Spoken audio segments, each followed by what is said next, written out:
හරි අපි දැන් බලමු ප්‍රොඩක්ට් එකක් ඇඩ් කරගන්න විදිහ. ඒ වගේම අපි ඊළඟට බලමු ප්‍රොඩක්ට් එකකට ලේබල් එකක් කරගන්න කියලා. ඒ කියන්නේ බාකෝඩ් එකක් වගේ ලේබල් එකක් ප්‍රයිස් එක කරගන්න විදිය. ඒ ඔක්කොම ටික කරගන්න කොහොමද? අපේ සිස්ටම් එකේ තියෙන විශේෂත්වය තමයි දැන් ගොඩාක් මම දැකලා තියෙන ERP සිස්ටම් වල මේ ලේබල් printing කියන එකට third party app එකක් තියාගන්න ඕනේ. ඒ කියන්නේ බාහිරින් වගේ third party app එකක් කරහා තමයි ලේබල් printing කරන්නේ. අපේ සිස්ටම් එකේ තියෙන විශේෂත්වය තමයි මේක වෙන කිසිම third party app එකක් අවශ්‍ය වෙන්නේ නැහැ. අපේ සිස්ටම් එක තුරම ලේබල් එක print කරගන්න පුළුවන්. අපේ product කියන menu එකේ print label කියන option එකට යනවා. ඒකේ තියෙනවා මෙන්න මේ වගේ තැනකට අපි එතකොට එනවා print label කියලා තියෙනවා add product to generate label කියලා. මේකේ අපි මෙන්න මෙතන enter products name to print label කියලා තියෙනවා. අපි එතනට අපි දාගත්ත product එක දාගන්නවා. එතකොට අපි එනවා මේ වගේ product එක අපෙන් display වෙනවා.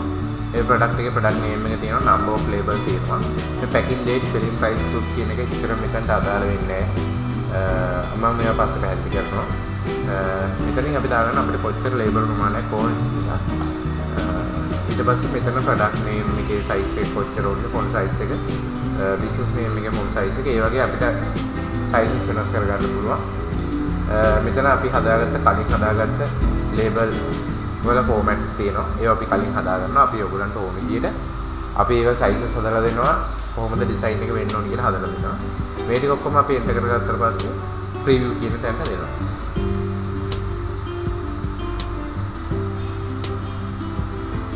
එතන මෙන්න මේ වගේ නේ අපි මේකේ දා ගන්න ඕනේ. අපිට ඕනේ printer එකක් select කරගත්තාට පස්සේ මෙතන අපි label printer එක select කරලා දෙන්න ඕනේ. එතකොට අපිට එනවා මෙන්න මේ වගේ label ටික print කරගන්න පුළුවන් විදිහට එනවා. මේක තමයි label එක print කරගන්න සාමාන්‍ය ක්‍රමවේදී. අපි මේකේ ඕනේ design එක sizes වල වෙනස්කම් ඒ ඔක්කොම print installation ඒ ඔක්කොම අපි system එක ගත්තට පස්සේ කරලා දෙනවා. අපි ගාවත් printing devices තියෙනවා barcode printing devices. අපෙන් ඒවා purchase කරන්න පුළුවන්. නැත්නම් ඕගලන්ට අවශ්‍ය තැනකින් ගන්නත් පුළුවන්. ඒක ඇතුවත් නැහැ.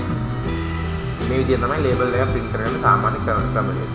ඒතර අපි ඊළඟට යමු variation කියන option එකට.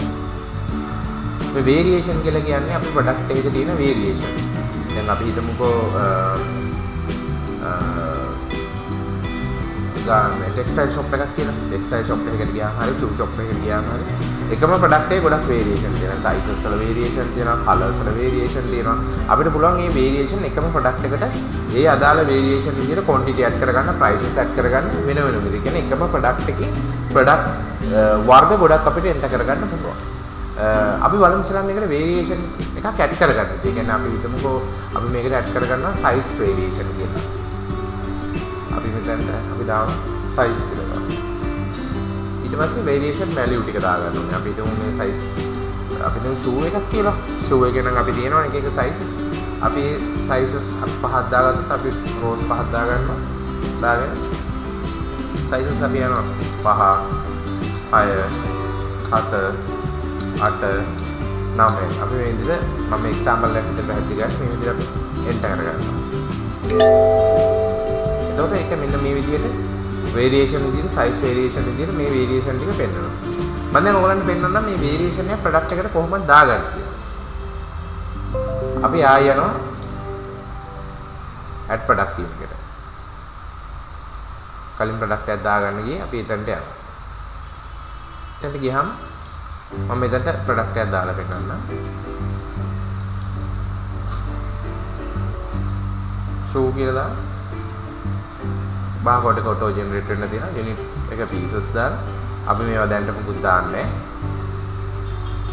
මේ ටික අපි මුකුත්ම දාන්නේ නැහැ. එතන product type එක දැන් variation product එකක් enter කරගන්නකොට අපි ඒක enter කරගන්න ඕනේ single විදිහට නෙවෙයි. සාමාන්‍ය තනි product එකක් enter කරනකොට single විදිහට අපි enter කරගන්නවා.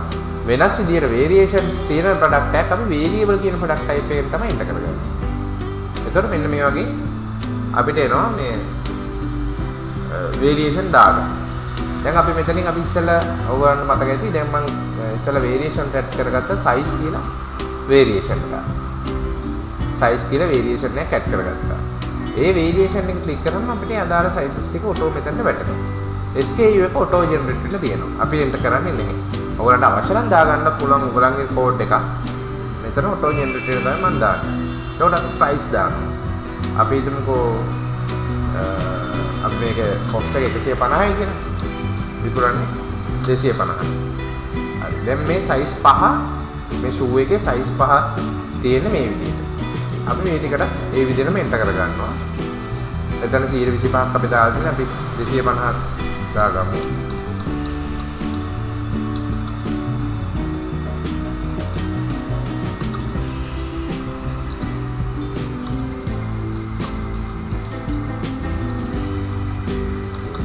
හරි. දාලා අපි මේක මේ විදිහට අපි අදාළ වේරියේෂන් ටික අපි මේ ප්‍රොඩක්ට් එකට එන්ටර් කර ගන්නවා. ඊට පස්සේ මේකට ක්වොන්ටිටි දාගන්නවා. අපි මම ඉස්සෙල්ලා කෝ ඕපනින් ස්ටොක් එකක් කියන්නේ. කියන්නේ පළවෙනි ස්ටොක් එක අපි සිස්ටම් එක දැම්මට පස්සේ අපි තියෙන පළවෙනි ස්ටොක් එක අපි දාගන්නවා මෙතනින්. එතන save and add opening stock දෙනවා. දුන්නාට පස්සේ මෙන්න මේක අපිට වෙන වෙනම size 5න් කීයද, size 6න් කීයද, size 7න් කීයද, size 8න් කීයද, size 9න් කීයද කියලා අපිට වෙනම ගන්න පුළුවන්. 5ක් දාන්න, මේකට 6ක් දාන්න. 7යි. මේකට 20ක් දාන්න. 25යි.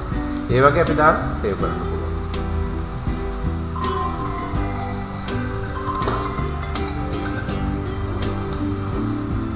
ඊට පස්සේ අපිට වෙනම් ආයෙ පාරක් බලන්න පුළුවන්.